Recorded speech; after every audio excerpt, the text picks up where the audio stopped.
Pondok Pesantren Kesetaraan Salafiyah Al-Islami Nurul Anwar yang kami bina sudah siap menerima santri baru.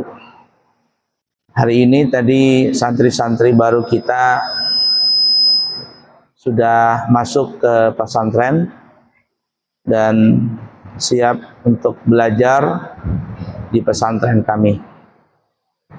Namun kami masih membuka pendaftaran kepada santri-santri baru atau pindahan dari sekolah lain. Siapa tahu ada yang ingin belajar di pesantren kami, maka kami terima dari umur 7 tahun, dari tingkat SD, SMP, SMA, atau di pesantren namanya Ula, Usta, dan Ulia. Biayanya masuk pendaftaran 2.500.000 dan SPP bulanannya adalah Rp600.000.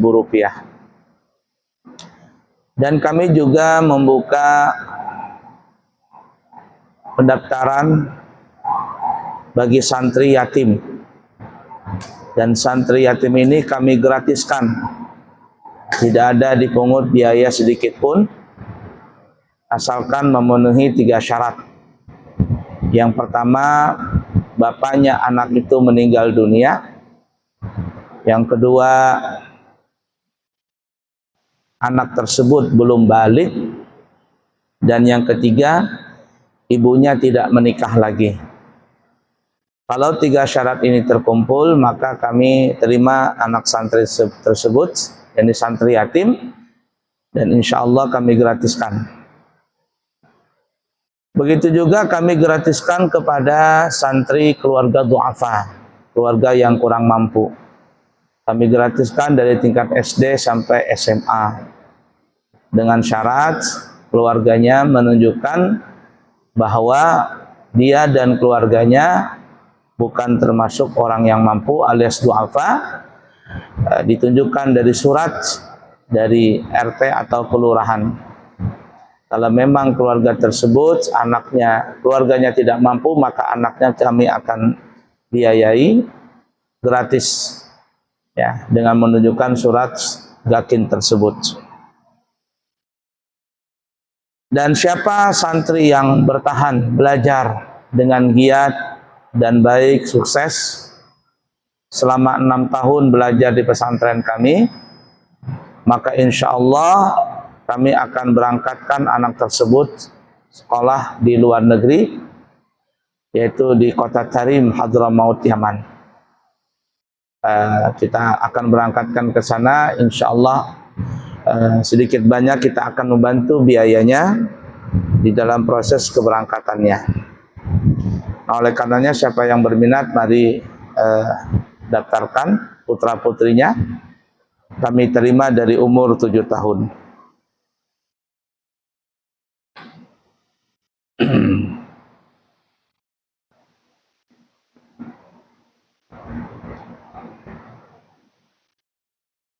Baik, kita lanjutkan pelajaran kita. Masih di dalam kisah Nabi Allah Musa, yaitu fadilah, keutamaan Nabi Musa, begitu juga bangsa Bani Israel.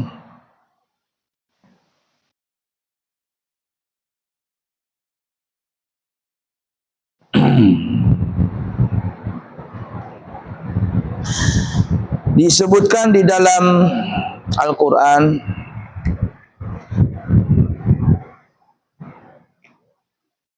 surah Al-Baqarah ayat 101.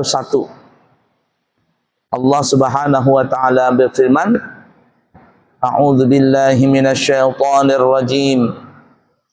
Walamma ja'ahum rasulun min 'indillahi musaddiqun lima ma'ahum nabadha fariqum minal ladzina utul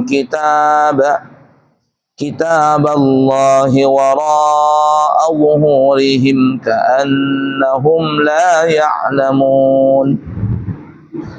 Dan setelah datang kepada mereka seorang rasul dari sisi Allah yang membenarkan apa saja dalam kitab yang ada pada mereka, sebagian dari orang-orang yang diberi kitab Taurat melemparkan kitab Allah ke belakang punggung mereka, seolah-olah mereka tidak mengetahui bahwa itu adalah kitab Allah. Nah, jadi ada orang Yahudi yang memang ingkar kepada Nabi Musa.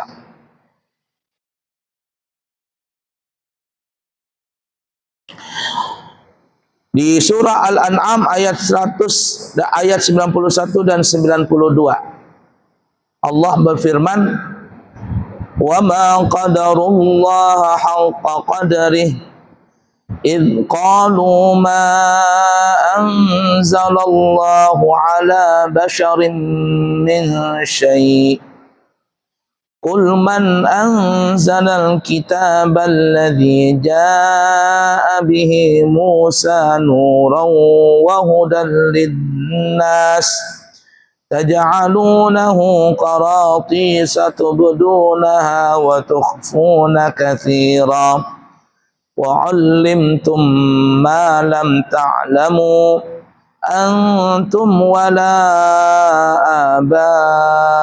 آباؤكم قل الله ثم ذرهم في خوضهم يلعبون وهذا كتاب أنزلناه مبارك مصدق الذي بين يديه ولتنذر أم القرى ومن حولها والذين يؤمنون بالآخرة يؤمنون به وهم على صلاتهم يحافظون.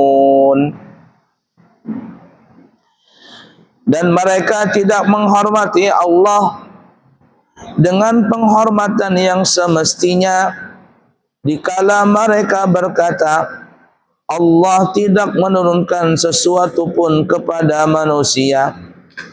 Katakanlah, siapakah yang menurunkan kitab Taurat yang dibawa oleh Nabi Musa sebagai cahaya dan petunjuk bagi manusia? Kamu jadikan kitab itu lembaran-lembaran. Kamu jadikan kitab itu lembaran-lembaran kertas yang bercerai-berai. Kamu perlihatkan sebagiannya dan kamu sembunyikan sebagian besarnya.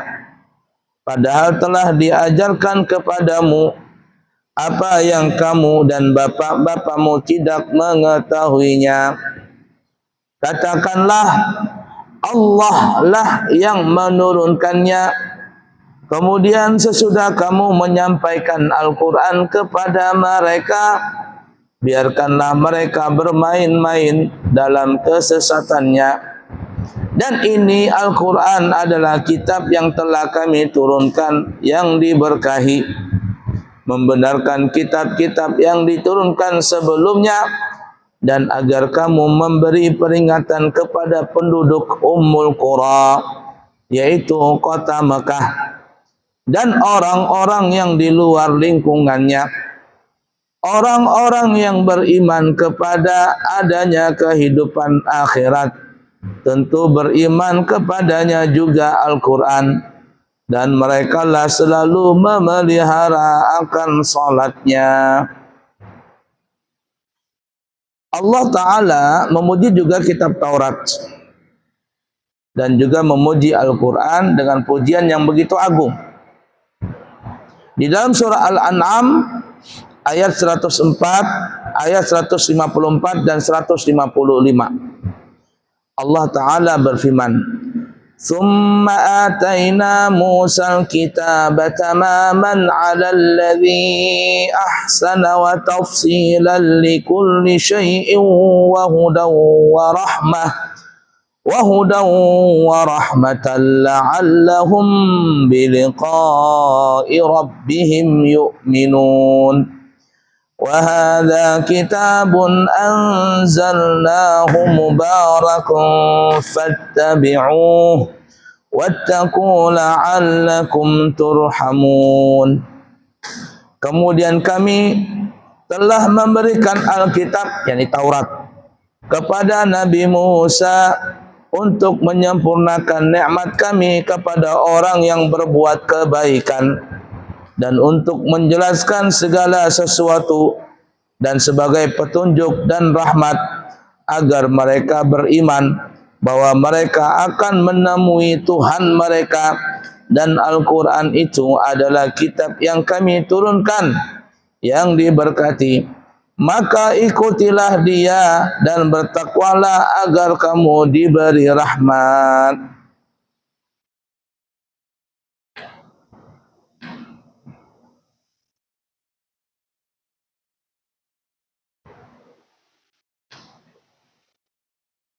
Baik.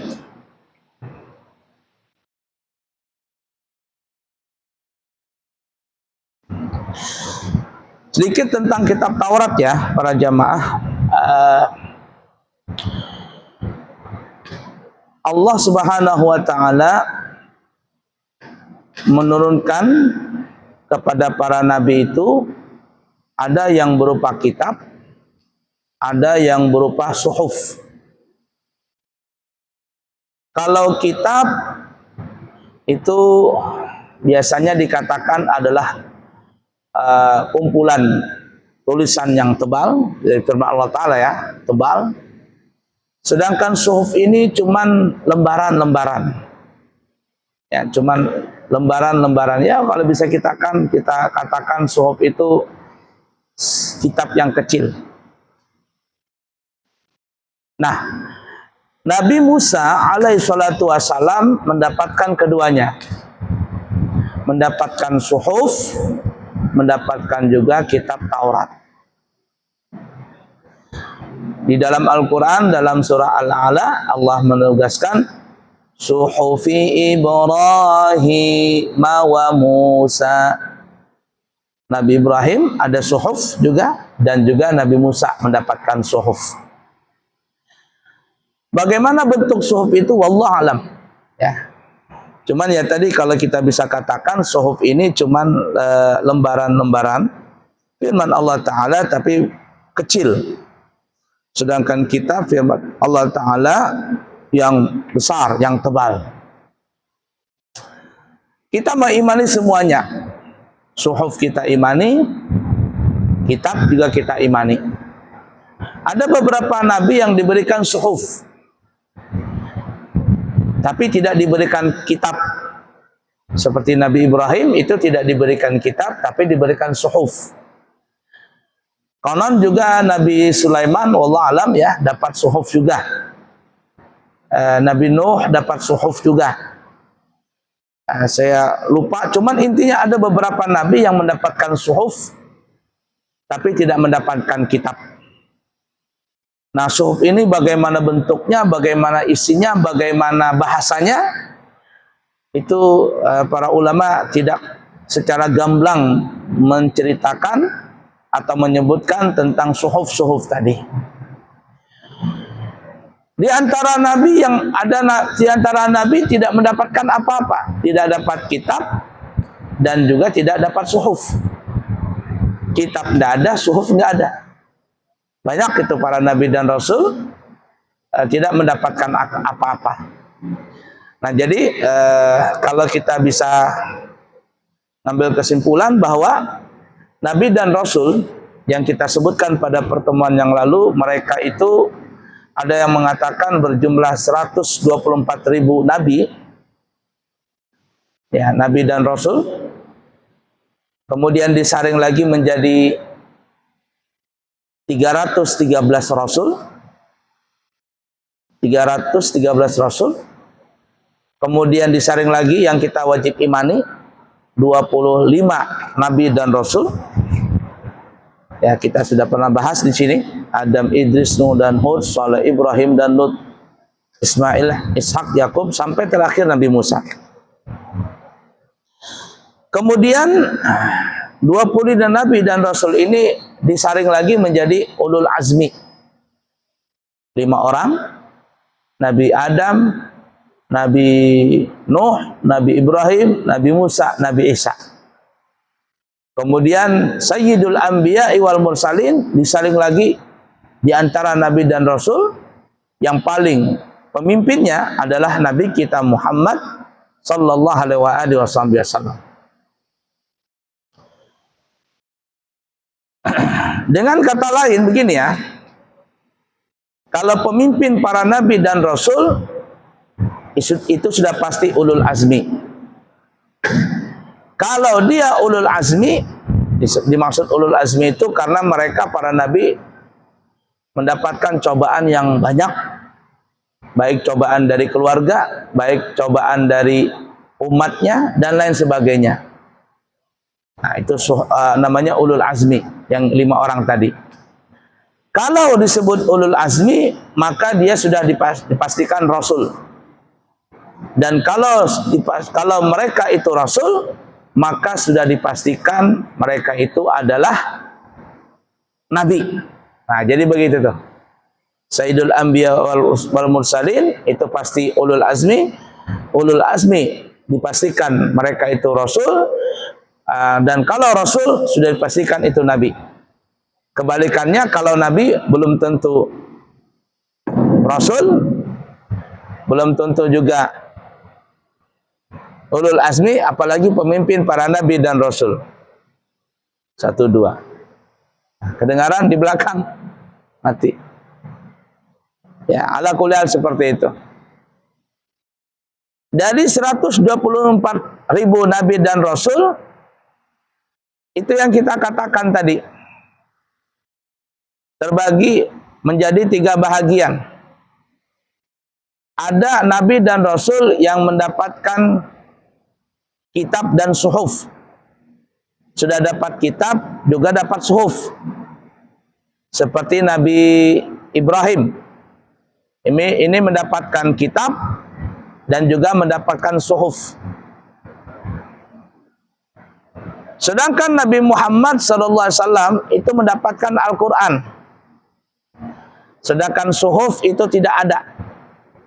Namun suhufnya Nabi Muhammad itu bukan suhuf, tapi yang dikenal sekarang, yang dikenal oleh para ulama hadis, namanya hadis qudsi. Hadis qudsi. Hadis qudsi itu adalah firman Allah Ta'ala, tapi berbentuk ucapan hadis Nabi. Disebut hadis qudsi karena memang itu Allah Ta'ala yang berfirman, cuman dikeluarkan dari lidahnya Nabi. Nah, itu tuh. Mungkin wallah alam ya, ini perkiraan saja, bisa jadi suhuf itu seperti Nabi Ibrahim, seperti Nabi Musa yang mendapatkan kitab dan suhuf. Kalau kitab Taurat ya, kalau suhuf itu bisa jadi adalah seperti Nabi kita, namanya hadis qudsi. Tapi wallah alam.